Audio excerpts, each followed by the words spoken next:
Speaking of done deals and disappointments, next up, Targo, we're going to go into our biggest disappointments in the Premier League this season as far as players go.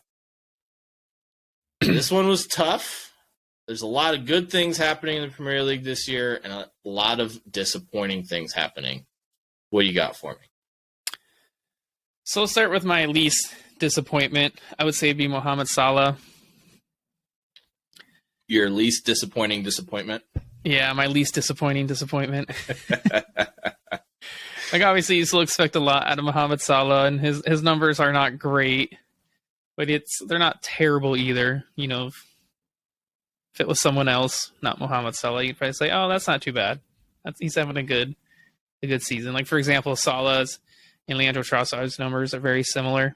Yeah, and you know, people would say Leandro Trossard's having a good season, and maybe Mohamed Salah isn't. For me, it's his play during the game. It's not necessarily his stats. Like, you know, you're used to seeing Mohamed Salah take on players and beating them and creating something, has quick feet in the box.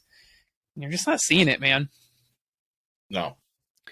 He's been very disappointing on the field this season, and his dribbling looks like it's gotten worse.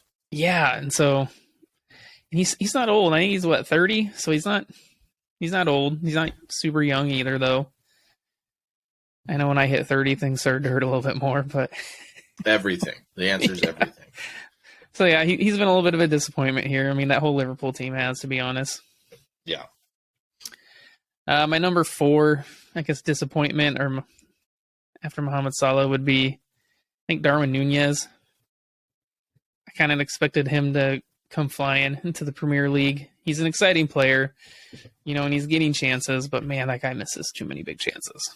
Yeah, he has really been a little bit wide of the mark, we'll say. So, yeah, he's got to be up there. It's just, again, the chances he's missed. Disappointed. I think you could have finished some of the ones he's missing. 100%. Yeah. Then after him, I would say Calvin Phillips. You remember him? Oh, yeah. The guy who used came to play back for Leeds United after the World Cup. In a dry World Cup. So, yeah, he's at Manchester City now. They paid £49 million for him over the summer, and he's got 2 appearances. And after the World Cup, Pep actually came out, said that he wasn't injured when he got back to City, but that he was overweight. And, you know, from a player who at the Euros was starting for England and was a key figure for Leeds, I mean, didn't hardly see him at this World Cup. Did he even must have hung out with Eden Hazard too much at the World Cup. Eating those cheeseburgers, huh? But yeah, he's been a disappointment. I know he's been injured, but to come back from the World Cup overweight, that's a little bit unacceptable there. All right. Who is your most disappointing player, Targo? So he doesn't play in the Premier League anymore. It's Cristiano Ronaldo, though, the beginning of the season. What a disappointment, man. I mean, last year he had 20 goals for United, was their top goal scorer. Beginning of this season, you know, he's not getting a look in. And then his poor attitude just, killed it for me. Refusing to go on as a sub, leaving a match early, you know, just shows he has a fragile ego. And that, he thought he was important. And Ten Hag said, no, the club is more important. And apparently Ronaldo didn't like that, so he had to leave. Yeah, I was highly disappointed with Ronaldo as well. I mean, he should know at this point, and he even came out and said it, that at United, the club is bigger than he is. But when push came to shove, he sure didn't act like it. No, I mean, how do you refuse to not come on as a sub? Yeah, especially against Tottenham. I don't. What's that say to your teammates? Yeah. And then it was the storming off the field for me. Getting subbed off, throwing his jersey on the ground, and walking off the field. Yeah. Down the tunnel. And then he did it for Portugal at the World Cup, too. So, I mean... Fragile ego, man. Fragile ego for one of the greatest strikers of all time. So yeah, those are my biggest disappointments. How about you? All right. Well, I'll go with my least disappointing disappointment first. It's a mouthful. Yeah, I'm going to go with Mason Mount. He was flying high last season, looking like one of Chelsea's best midfielders. This season, he has the second most minutes on the entire Chelsea squad. He's only got 3 goals and 2 assists. And then the one for me is he's got 20 fouls committed, which is second on the team only to Kai Havertz. Do you think it's his contract issues? Because I know his contract's done at the end of the season. Do you think that has something to do with it? It very much could. But you would think you'd be playing for a contract rather than hoping that they would give you one so you play better.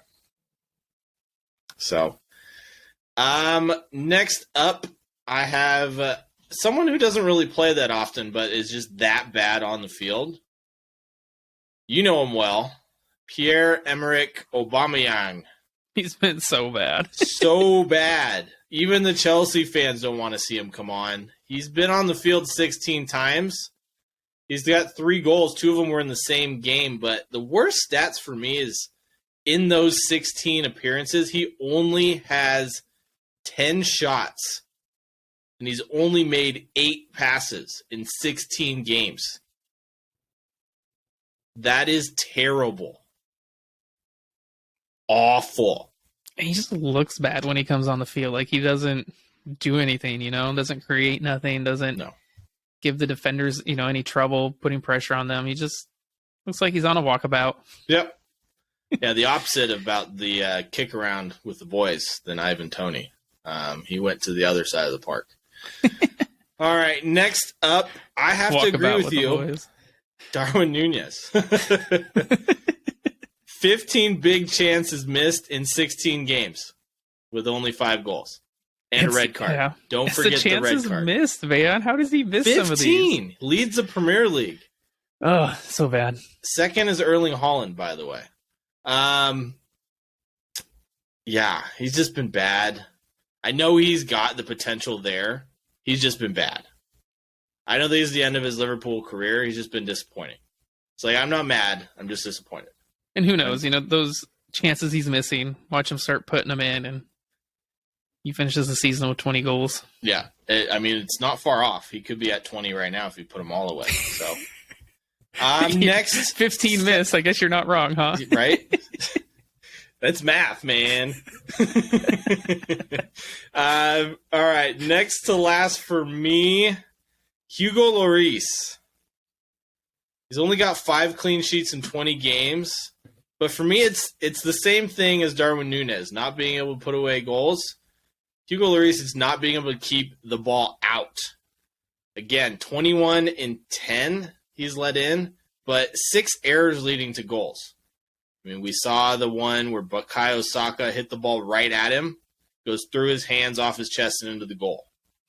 Made another one this week against Manchester City. He just seems to have at least one a game in him. But he had 11 coming into this season since 2016. He's got 6 this season.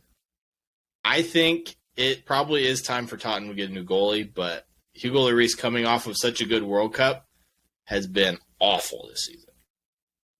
And last but not least, I didn't pick one player for this one. I picked the team's whole damn midfield. Liverpool's midfield this season has been atrocious. A team that has been first or second for the last, 4 or 5 years?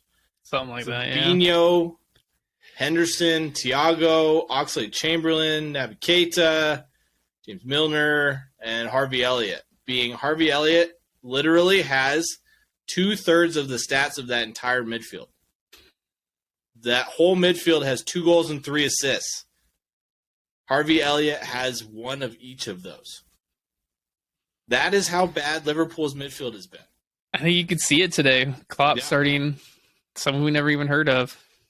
And then Keita starting, and no Henderson, no Fabinho. So, and we know that Jurgen Klopp does not like to play Naby Keita. Like, he's a good player, but they spent so much money on him too. The bench. He's been on the bench notoriously almost every game unless it's a cup game. They're just so bad this season. It's the whole reason why they're where they're at.